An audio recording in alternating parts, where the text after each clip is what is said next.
and welcome back to Saturday. Here's your Muggles History of Magic.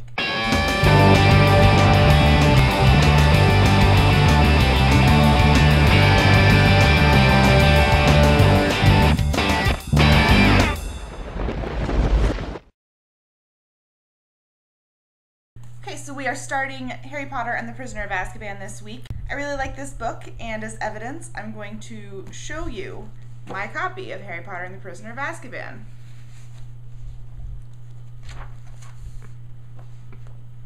It is in pieces. Several pieces.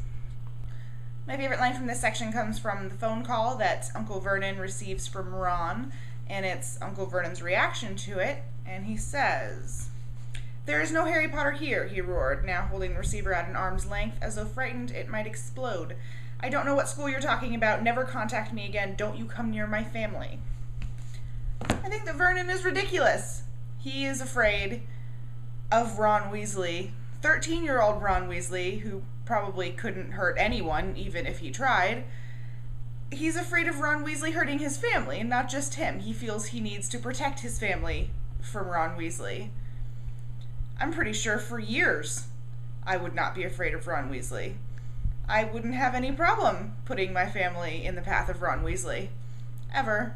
I just wouldn't. And I think that says something about Vernon's state of mind, that this is the person he fears. I think that it shows that all of Vernon's hatred comes from fear, and all of his fear clearly comes from ignorance, because he has no idea what's going on. So we just met Aunt Marge, and we've talked a little this week about our dislike for Aunt Marge, so I'm not going to go into it. I will say that there are very few characters that I dislike as much as Aunt Marge. In fact, I can literally only think of one character that fills me with more rage than Aunt Marge, and we don't meet her until the 5th book, and everyone who's already read probably knows who I'm talking about. But no, I don't like Aunt Marge. Another thing that I think is interesting from this section is Harry reacts so violently and so extremely to criticism of his parents, which, I mean, honestly, so do I, because Aunt Marge is being horrible. But I think it's interesting that he's so defensive of his parents, of people that he never actually knew. And I wonder what the reason for that is, if it's just an instinctual thing. They're his parents, and so he automatically loves them and automatically wants to defend them. And I wonder if he's been raised by these awful people, and so in comparison his parents must have been amazing. And I wonder if it's just because all he's ever heard about his parents from people he likes is that they were amazing. I just thought that was interesting. The person that we've officially met now that I don't care for is Fudge, but I do have to defend him on one point in this chapter. We saw that he got some criticism from the international wizarding community for informing the Muggle Prime Minister of Sirius Black's escape.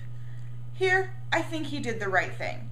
If there's a supposedly crazed murderer wandering around my city, I would appreciate knowing about it, magical or not. Nathaniel was asking this week about owl intelligence and where that comes from, and in the modern world, there's a lot of discord among ornithologists about how intelligent owls actually are on the scale of bird intelligence. A lot of scientists seem to think that they're very high on that scale, but a lot of scientists actually think they're pretty dumb in terms of birds. In Western culture, we actually do associate owls with intelligence, and you can see this in a lot of different places. For example, a common gift for a graduate, a high school graduate, a college graduate, is a stuffed owl. And by stuffed owl, I mean a stuffed animal, not a dead owl that has been stuffed. We also see this in Winnie the Pooh from childhood. There's a very wise owl by the name of Owl who wears a graduation cap on his head. So that is part of our culture, and that most likely comes from Greek mythology.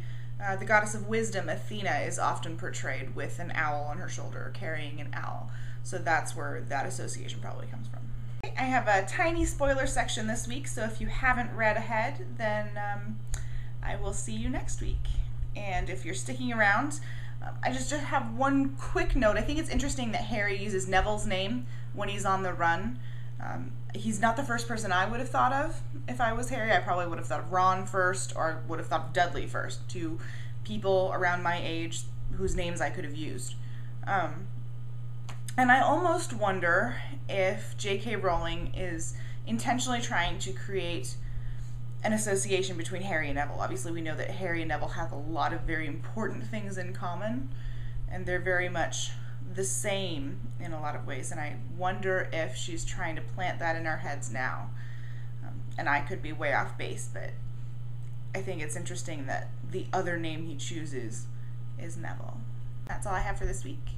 I will see you next week with chapters 4 through 6.